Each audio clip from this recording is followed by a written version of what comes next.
Yes, so hello everyone, Hitesh here, and today we're gonna talk about the upcoming movie called Ant-Man and the Wasp: Quantumania. This movie is directed by Peyton Reed and coming on 17th Feb.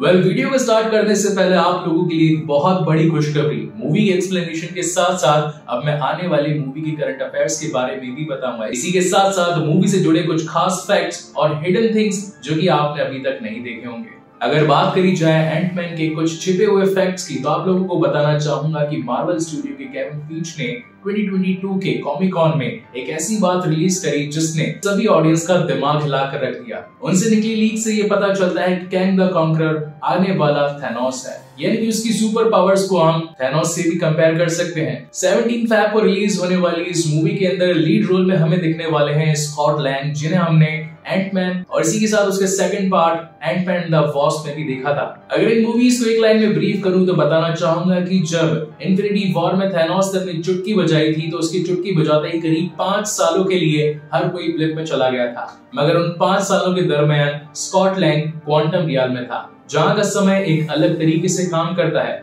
और अगर इस पूरे brief को इस कहानी के साथ जोड़ा जाए तो हम ये कंक्लूजन निकाल सकते हैं कि स्कॉट लैंग इस कहानी के मेन विलन यानी कैंग द कॉन्करर से अपने बीते 5 सालों को वापस लेना चाहता है, जो कि उसने थैनोस की चुटकी में खत्म कर दिए थे। हाल ही में एमसीयू की तरफ से आई वकांडा फॉरएवर, जो कि था एमसीयू 4 फेज की एंडिंग का लास्ट पार्ट, और अब शुरू होने वाला है फेज 5, जिसकी शुरुआत होने जा रही है Ant-Man and the Wasp: Quantumania.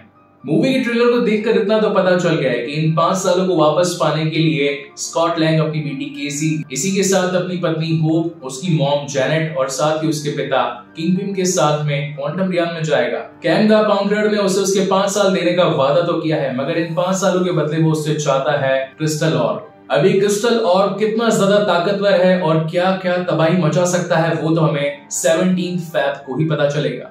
इसी के साथ कहानी से जुड़ा एक और फैक्ट बताना चाहूंगा। जिस तरीके से मार्वल में सबसे बड़े सुपर हीरो, जिन्हें मैं भी मानता हूं iron man, super villain Thanos से लड़ते हुए अपने आप को सैक्रिफाइस कर देते हैं, तो वहीं पर ऐसा ही कुछ हमें स्कॉट लैंग के साथ भी होता देखने को मिलेगा, क्योंकि यहाँ पर भी उसके सामने एक सुपर विलेन है कैंग द कॉन्करर। अगर कुछ सिमिलरिटीज की बात करी जाए तो जिस तरीके से आयरन मैन की बेटी भी अपने फादर की हेल्प करना चाहती थी उस बड़ी जंग में, तो वैसा ही कुछ हमें एंटमैन के थर्ड पार्ट में भी देखने को मिल रहा है, क्योंकि यहाँ पर केसी अपने फादर स्कॉट लैंग की मदद करना चाहती है अगेंस्ट कैंग द कॉन्करर के। कैंग द कॉन्करर जिसे कि इस मूवी में इंट्रोड्यूस किया जा रहा है, क्या आपको लगता है कि इसका रोल यहीं तक सीमित रहेगा? निकलती लीक्स के अकॉर्डिंग ये पता चल रहा है कि फेज 6 की जो शुरुआत होगी वो इसी के साथ होगी। इसी के साथ इसका एक और पार्ट भी आएगा जो कि है कैंग द डायनेसिटी, जिनमें हो सकता है कि लीड रोल निभाते हुए हमें स्कॉट लैंग की बेटी केसी देखने को मिले, वो भी एक नए सूट और नए सुपर पावर्स के साथ। फेज 5 की शुरुआत जो इतनी धमाकेदार हो चुकी है, इसी के साथ साथ आने वाली है इसमें एक और मूवी, यानी कि गार्डियंस ऑफ द गैलेक्सी का भी थर्ड पार्ट, और इसके बाद में आने वाली है स्पाइडरमैन से जुड़ी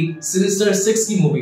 तो जब इसका फेज 5 इतना तगड़ा होने वाला है तो फेज 6 के बारे में तो क्या ही कहें। लेकिन इसी के साथ कहना चाहूंगा कि गाइस, फेज 6 में एक मूवी आने वाली है जिसका नाम है एवेंजर्स सीक्रेट वॉर, और अगर फिर से सारे के सारे एवेंजर्स असेंबल हो गए तो आई थिंक वही वाला माहौल क्रिएट हो जाएगा जो कि एवेंजर्स एंड गेम के वक्त हुआ था। मैं तो इसे देखने के लिए सुपर एक्साइटेड हूं। आपका इस पर क्या कहना है प्लीज मुझे कमेंट सेक्शन में जरूर बताइएगा, और अगर पहली बार इस चैनल पर आए हैं तो इसे सब्सक्राइब जरूर कीजिएगा, क्योंकि मैं ऐसी ही वीडियोस आप लोगों के लिए लाता रहता हूं। सो तब तक के लिए keep watching and stay safe. मिलते हैं अगले वीडियो में।